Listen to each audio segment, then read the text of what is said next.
Assalamualaikum warahmatullahi wabarakatuh. Sampai kiamat itu ada dua ayat yang as'abu ayatin fil Quran, dikane ulama-ulama ayat tersulit ning gone Quran. Kula badhe nerangaken satu yang diyakini Imam Suyuti karena kita ngaji Jalalain. Yang diyakini Imam Suyuti. Begini kalau yang diyakini Imam Suyuti. Tidak ada rasul atau nabi atau kiai atau siapa saja orang baik kecuali saat-saat mengajarkan kebenaran itu setan berhasil memasukkan satu dua frase kalimat atau sebuah qodiyah atau bahasa Arab qodiyah, di mana satu frasa kalimat ini, satu qodiyah, satu penggalan kalimat ini mengganggu tauhid. Tapi karena diselipkan begitu rupa oleh setan, seakan-akan itu bagian dari wahyu. Ya, bagian dari apa? Wahyu. Nah, wahyu ini kemudian menguntungkan para orang-orang kafir. Nah, pertanyaan cerdasnya adalah, lalu Nabi Maksum itu gimana kalau ternyata setan masih bisa menyelipkan sesuatu yang tidak bagian dari Al-Quran? Sebab itu Imam Suyuti dilawan oleh mufasir setelahnya. Itu tidak benar, tidak mungkin itu terjadi. Berarti Nabi tidak maksum karena setan berhasil menyusup. Paham ya?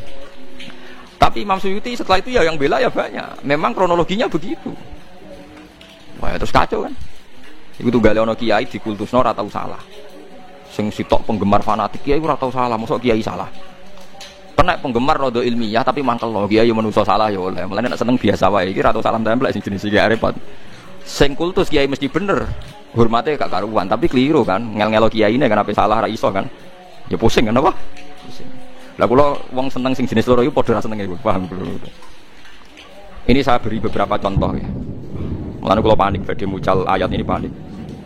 Karena berkali-kali saya belajar, kalau paling saya buat pegangan dalam komentar ini memang Qodiyat. Qodiyat itu punya kitab khusus namanya Asy-Syifa bi Ta'rifi Huquqil Mustafa. Asy-Syifa bi Ta'rifi Huquqil Mustafa. Tidak ada orang alim yang pencintai Nabi kecuali pernah baca kitab itu. Semua rujukan mahabbah pada Rasulullah itu pasti pernah merujuk kitab nama Qodiyat Asy-Syifa bi Ta'rifi Huquqil Mustafa. Itu beliau menjelaskan ayat ini itu sampai hampir separuh kitab karena saking kebingungannya. Begini, ada beberapa kejadian. Menurut jenengan orang tercerdas di dunia siapa? Nabi kan? Orang yang memorinya, ingatannya paling hebat siapa? Nabi. Sehingga begitu hormatnya sahabat, Nabi itu tidak mungkin lupa, Nabi itu tidak mungkin salah. Nah, sebetulnya Nabi sholat duhur 2 rakaat. Ini saya beri contoh-contoh yang di hadis Sahih itu. Barang 2 rakaat, sahabat kata Abu Bakar, Umar yang baik-baik, ya seneng tapi ra komentar. Karena sahabat yang kados Ruhin orang jelas-jelas seneng deh. Cocok iki nasaman suwi sesuk wis salat dhuwur gak 4 rakaat tapi piro? 2 rakaat. Karena perilaku Nabi itu tidak mungkin lupa. Artinya kalau Nabi dari salat dhuwur 4 rakaat jadi 2 rakaat ya berarti mansuh kan yang 4 rakaat menjadi apa? 2. Ana sahabat sing rada ra sopan, mulane wong ra sopan itu ya penting. Mergo Abu Bakar sopan ramani napa ta?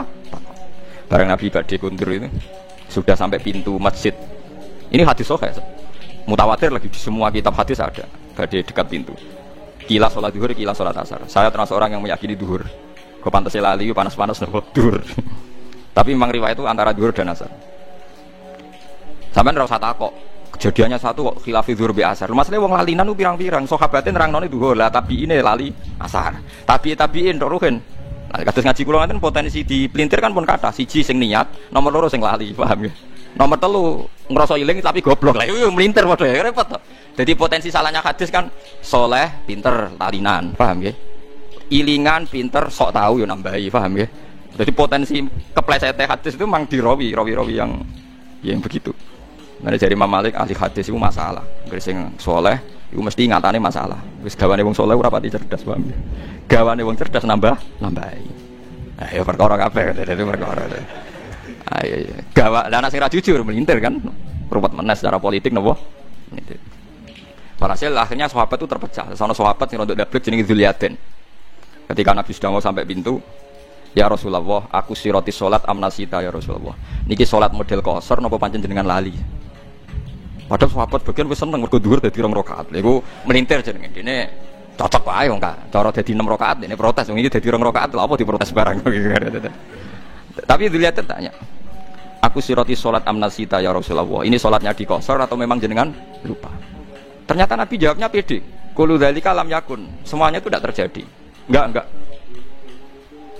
Enggak, kita kan pasti kultus kalau Nabi itu tidak mungkin lupa kan. Tapi ternyata Nabi pede. Kullu dzalika lam yakun. Enggak. Itu semuanya enggak terjadi. Tapi Nabi itu ya Nabi ya, tetap orang sempurna. Setelah menjawab kulo dari kalam yakin itu Nabi ambek tindak menuju pulang, balik mana? Teng imaman. Terus takret. Karena yang tanya tadi kan sahabat biasa ya, tanya Abu Bakar Umar. Apa betul itu terjadi? Ahakun maqalahu Dzulyaden. Ahakun maqalahu Dzulyaden. Apa betul yang dikatakan Dzulyaden itu? Sahabat semua bilang qalu na'am ya Rasulullah, iya ya. Abu Bakar orang ngomong, saiki malah ngomong perkarane Nabi. Ayo resiko sahabat khusyuk kan repot juga. Akhirnya Nabi tenang mawon. Badhe dijawab na'am, Nabi takbir lagi Allahu Akbar terus nambahi 2 rakaat. Terus selesai. Lan wong fikih paling bingung ngadepi hadis iku. Lha iku omongan ping pira wae. Tapi aja tiru. Iku ora trimo omong-omongan bantah-bantahan barang. Lha iku Nabi langsung nambahi 2 rakaat. Ya terus salam pulang. Itu berarti satu peristiwa Nabi lupa dan ngalami beberapa nopo dia. Terus kedua peristiwa perang Khandaq. Bahwa Nabi itu juga manusia bisa lupa. Idenya juga bisa dilawan. Tapi udah tiru ini kalau cerita. Nanti biar sampai ini untuk dasar ayat, untuk maknanya ayat ini. Ini ulama itu saking bingungnya menjelaskan ayat ini merunut beberapa peristiwa. Pas perang Khandaq itu Nabi bilang, Khandaq itu kan kalau di Quran Ahzab ya, lengi-lengi. Kenapa? Ahzab. Ahzab itu koalisi, jamu hizbin, beberapa pasukan. Karena orang Yahudi Quraidah dan Nasoro Najron dan kafir napa Quraisy itu berkoalisi bersekongkol ngelawan Nabi. Disebut napa? Ahzab. Jadi perang ini pasti dimenangkan orang kafir. Orang kok mungkin, tapi pasti dimenangkan orang kafir karena sangat tidak imbang. Nah, ketika Nabi tidak imbang tuh Nabi ya, lucu ya Nabi ya, ketok Nabi ini. Ya Rasulullah ini perang tidak imbang. Menurut Anda gimana? Jawab Nabi, ya senteni ae nang Madinah, nak diserang ya dilawan, nak ora ya wis mati Allah. Nabi nganggep matian biasa, mati ra lah. Mati apa? Syahid. Ya ana sahabat sing cerdas, sing cara ra sahabat ya darani kurang ajar, tapi wong ndekne wong sahabat. Ya Rasulullah, niki wahyu napa pendapat pribadi? Ya Rasulullah. Jadi selalu ada sahabat. Mulane santri ra sahabat ya ana hikmahe. Ya Rasulullah, ini ara'yun turaka am wahyun? Iki pendapat sing jenengan melihat itu atau ini wahyu? Jadi Nabi cek tentang maksudnya piye jadi Nabi. Ya kalau itu wahyu ya samina wa atau nas ada akan mengurangi dan tidak akan menambah. Karena ini yang berkehendak Allah. Tapi kalau itu pendapat jenengan, saya punya usul. Jadi Nabi, gak itu pendapatku. Lah ini hadis saya, enggak ini pendapatku jadi Nabi. Begini ya Rasulullah, perang itu kalau kita potensinya kalah, itu musuh dipapak di luar. Jika kalau kita kalah, anak-anak kecil bisa diselamatkan, perempuan-perempuan bisa apa? Diselamatkan. Suatu saat mereka jadi besar, tetap mengawal Islam. Tapi kalau kita di kampung, sekali kalah itu anak istri kita habis. Kita kehilangan generasi. Dari Nabi, al-qaulu qaulu. Itu pendapat yang bener. Akhirnya disepakati, dipapak, di Khandaq. Tunggu di Khandaq. Setelah di Khandaq, gak rasional juga, tetap kalah kan? Dari Nabi, aku itu Nabi, rohku urusan akhirat, paling nak dunia pinter gue. Akhirnya Salman Al-Farisi punya ide bikin apa? Khandaq. Saya ini orang Persia ya Rasulullah. Kita ini kalau perang tidak imbang itu bikin apa? Khandaq. Ukurannya gimana? Pokoknya kuda terbaik ora iso menculot. Terus damel napa? Khandaq. Kira-kira apa jurang ini kuda terbaik ora iso napa? Menculot. Pas akhirnya bikin Khandaq. Terus ketiga peristiwa perang Bani Quraidah. Nggih ngoten ketika Nabi berkali-kali ragu nggih ditakoki. Ya Rasulullah ini pendapat pribadi apa wahyu? Gak iki pendapatku. Nabi jujur antarané wahyu ben. Saiki kan mboten. Kiai ngomong ikhlas ngaji kudu ikhlas. Saiki jarang mau ikhlas. Gak salam templek grembeng. Lucu kan itu kan. Kalau Nabi ndak jujur napa pendapat pribadi. Ayo. Kowe pidato misi agama apa misi apa? Jujur, paham ya. Nek nak jujur hebat apa? Berani jujur apa? Hebat. Walhasil dari sekian peristiwa itu ternyata Nabi potensi lupa itu ada. Dan datanya banyak. Tapi jelas. Nah, kamu enggak usah ragu Nabi alati ngoten. Enggak perlu karena setiap Nabi lupa itu datanya jelas dan Nabi ngakui. Nah, semenjak itu Nabi ngendikan masyhur itu. Oh, apal hadis itu. Ma kuntu ansa walakin unassa li asunna. Kula baleni malih ya. Ma kuntu napa? Ansa walakin unassa li asunna. Aku iku ora tau lali, tapi diparingi lali ben dadi sunnah. Lan nek sering lali, alhamdulillah. Saya anggap ae rontok anut sunnah napa Rasul. Wah, jadi kaya kowe di hafalan Quran kadang yo nglali. Salahnya yang sak donya yo tahu lali. Dan Nabi pun pernah ngendikan begitu. Rahimallahu fulanan laqad azkaroni ayata kita wa kita kuntu unsituha. Muga-muga cah iku diwelasi pangeran. Oleh ndres kok rontok banter. Aku krungu. Sehingga aku iso eling ayat sing aku diparingi lali. Bahkan sekali bernabi sanu qri ukafala tansa. Iki jek ana napa illah masyaallah. Jek ana istisna illah masyaallah. Walhasil Nabi itu saya tidak lali, tapi diparingi lali ben dadi sunnah. Nah, semenjak itu kalau sholat lali, omongan kabeh mau dianggap lali. Ya wes akhirnya. enggak dianggap omongan sing batalno napa? Salat. Paham ya? Terus Nabi ya nate salat wonten dugi imaman, mun badhe takbir, terus pulang. Ketika pulang tahu-tahu Nabi setelah itu terus sudah mandi, salat lagi. Ditanya, saya lupa belum mandi junub. Ya biasa Nabi ora sok suci, kowe ono iso Nabi tenang mawon. Jadi banyak sekali peristiwa yang menunjukkan Nabi itu lupa. Ya tapi itu tadi ya sama ndak usah ragu tentang wahyu karena lupanya jelas dan dikonfirmasi dan itu masalah lupa. Nah, kalau begitu kasus ini normal, normal. Yaitu Nabi membaca Quran afara'aitumul lata wal uzza wa manata tsalisatal ukhra. Mestinya terusannya ayat kan alakumudz dzakaru walahul untha tilka idzan qismatun diza. Tapi ndak. Tahu-tahu setan itu menyuarakan satu suara. Padahal ayatnya kan kamu apa tahu Lata dan Uzza, nama-nama berhalanya orang kafir. Wa manat wa Lata Uzza napa? Tahu-tahu para sahabat dan orang-orang kafir itu terdengar cara Jawa sruwing-sruwing krungu pokoknya ana ayat tilkal gharanikul ula wa inna syafa'atahunna latur taja. Wah iku wasilah-wasilah sing luar biasa lan sampean Lata Uzza iso nyafaati. Lah akhir surat Najm ra ana sujud tilawah. Ana sujud napa? Tilawah. Gitu akhir surat Najm sebut itu aja sebut dia anahu athaka wa abka wa anahu amata wa ya terus sing sujudnya pas gitu itu surat Najm wa najmi idza wa ma'dallah sahibu wa huwa mantiqu anil hawa in huwa illa wahyi yuha allama syadidul sing guri-guri no biasa afaro ayat seperti afaro ayat atau kalau indahu ilmul ghaibi fa wa yara am lam yunabba bima fi sumsa wa ibrahim alladzi wa fa'ala taziru wa ziratu isra ukhra pokoke sak terusé niku wonten sujud. Lah ana sujud niku wong Islam ya sujud, wong kafir sujud. Aneh kan? Kanjeng Nabi kaget. Tumben wong musyrik do gelem napa? Sujud. Nah, ketika Nabi janggal setelah salat itu Nabi ya aneh. Wong Islam ya krasa aneh. Lho wong kafir kok melok salat. Ya kok ngakoni. Nah, terus setelah sahabat jagungan-jagungan itu ngerti.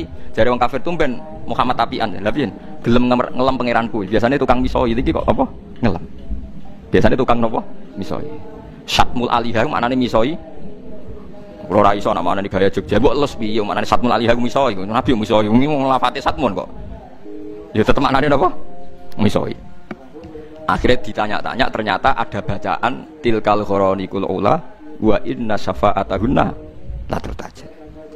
Akhirnya Jibril datang ketika Nabi resah terus Jibril teko, "Ya Muhammad, tadi pas Anda baca Quran itu diperdengarkan oleh setan ada seakan-akan ayat itu dan mereka menerima." Nah itu mau terus Allah Ta'ala fayansakhu wa huma yulqis syaitan. Terus yang ayat-ayat yang bikinannya setan diambil terus sumayuhkimu wa hunapa ayati. Tentu terus disortir lagi bahwa ayat itu udah ada. Sing ada ya afara'aitumul lata wal uzza wa manata tsalisatal ukhra terus alakumudz dzakaru walahul untha tilka idzan qismatun diza. Dan ini sing masalah-masalah ila yaumil kiamah terjadi. Ya, mulane kula suwun sing ngaji kula teng mriki kudu sadar nabi iku seringe diparingi lali. Laline iku dadi sunnah muttabaah. Lah saiki wong nak seneng kiai, seneng wali karepe ora oleh salah, ora oleh napa? Lali. Lha iku mari tambah kacau. Kowe dadi khawarit, ngoten dadi napa? Khawarit. Dikaji nabi itu biasa, dibantah sahabat itu biasa, tapi dalam hal yang nabi sendiri menyatakan itu tidak wahyu. Nggih, yang menyatakan tidak napa? Wahyu. Tapi sampean ra usah mbok jerok-jerokno. Katanya Nabi pasti benar. Ya Nabi itu pasti benar. Justru itu salah ngaku salah, lali ngaku lali itu jenenge pasti napa? Benar. Ojo kok terus kowe nafekno lali. Nak nafekno lali berarti nafekno basariyae Kanjeng Nabi Muhammad sallallahu alaihi wasallam. Karena wis jelas ana hadis makuntu ansa walakin unassa li as-sunnah. Aku ora lali tapi diparingi lali ben dadi napa sunnah. Umpama Nabi ra tau lali repot sampean. Mengaji Nabi nate sholat maghrib juga pinten rakaat lali. Terus ketika itu terus ngendikan nak lali kowe sujud sahwi. Akhirnya ono syariat sujud napa? Sujud napa? Sahwi. Pemene peristiwa haji. Wah niku ruwete ra karuan nganti akhirnya terjadi haji ifrad, tamattu, qiran. Wah niku padahal Nabi hanya hajatan wahidah. Kalau baleni malih Nabi itu hajatan wahidah. Kabeh ahli tarikh sepakat Nabi kaji sekali. Tapi kenapa ulama fikih memutuskan ada 3 kaifiyah haji? Dia ini kok haji ifrad, haji tamattu, haji qiran. Padahal Nabi hajatan wahidah. Mergo yo variasine macam-macam. Sampai ana sahabat sing nebak Nabi fatwa iki paling lali, ayo didelingno. Ketika Nabi ditanya, "Ya Rasulullah, kita yang disuruh haji tamattu, kok jenengan dhewe gak tamattu? Napa jenengan Mboten eling nak sing ngengken haji ifrat jenengan. Ya aku eling ya. Lah kok mboten tamatuk kados kula, sekali lakoni ae aku ora ya. Aku beda mbek kowe. Berkali-kali haji poso wisol nggih ngoten. Nabi ku nglarang wisol. Nglarang napa? Wisol. Poso sing terus 24 jam. Ternyata berkali-kali sahabat menangi Nabi wisol. Ya Rasulullah, engkau itu melarang wisol tapi engkau sendiri kok wisol. Lastu kahiyatiku mau ora kaya kowe jare bitu yutminu rabbi waskini. Aku ora kaya kowe, aku poso lah tetep diparingi mangan pangeran, mulane kuat. Akhirnya sahabat kan tambah iki lali ta khususiyah, lali ta khususiyah repot. Lah pentingnya ulama ya iku. Ulama iku sing duwe riwayat ndi lali, ndi khususiyah. Ya wes akhirnya mulane omong kosong. Wong ra butuh ulama iku omong kosong.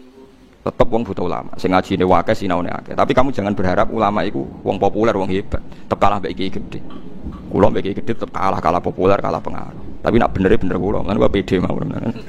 Wae kula ning donya kalah lah tetep pede. Karena wong sakniki niku kuat aja. Wis kuat aja. Kita-kita ini yang alim, takdire tahqiq. Itu karena kita lokal diistilahkan lokal. Situ mau kitab bener ora, ilmune botok ora, karena dia populer nasional iki kiai nasional. Kok nak khilaf ambek kita jenenge lokal ambek napa? Nasional.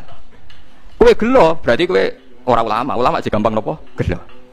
Wis kowe kudu rido iku dari pangeran. Kula nggih biasa mawon, tapi tetap wancam ning akhirat tak lawan ya. Mergo ning akhirat jelas populer kula yakin hakul yakin. Saya berkali-kali loh debat sama kiai nasional. Ya mereka rata-rata punya GR nasional. Medine tak ancam, jenengan kiai donya tok, kiai donya akhirat tak ancam lho, wedi. Karena repot itu tadi. Kita-kita ini yang tahu persis teksnya Quran hadis, kadang kita enggak keterucut dan bilang Nabi pun pernah lupa. Dan ini tidak dalam konteks mengurangi harkat Rasulullah, tapi itu memang kenyataannya. Dan itu jadi baik bagi Islam. Kita sebagai ulama tahu betul bahwa nisyanu Rasulillah, lupanya Nabi ini nanti baik karena menjadi sunnah. Tapi mereka enggak. Ini dianggap pelecehan, dianggap macam-macam. Begitu juga tentang ulama. Kita tahu ada mazhab Imam Ghazali yang dilawan sekian ulama. Ada mazhab Imam Syafi'i sekalipun yang dilawan oleh ashabnya sendiri. Saya punya datanya. Karena kita ulama. Kita peneliti. Tapi dia ada ulama. Masa Imam Syafi'i salah? Roh aku tak dudono takbir ini di kitab Mahali. Imam Syafi'i fatwa di kaul jadid nak waktu maghrib itu wong wudu salat 5 rakaat waktu maghrib entek itu justru kaul jadid. Semua ulama melawan, Imam Nawawi melawan, Imam Ghazali melawan. Karena sing bener waktu maghrib itu nganti ilange mego apa? Biasa tentang Imam Nawawi ngendikan walaisa lil jadid hadisun sahihun.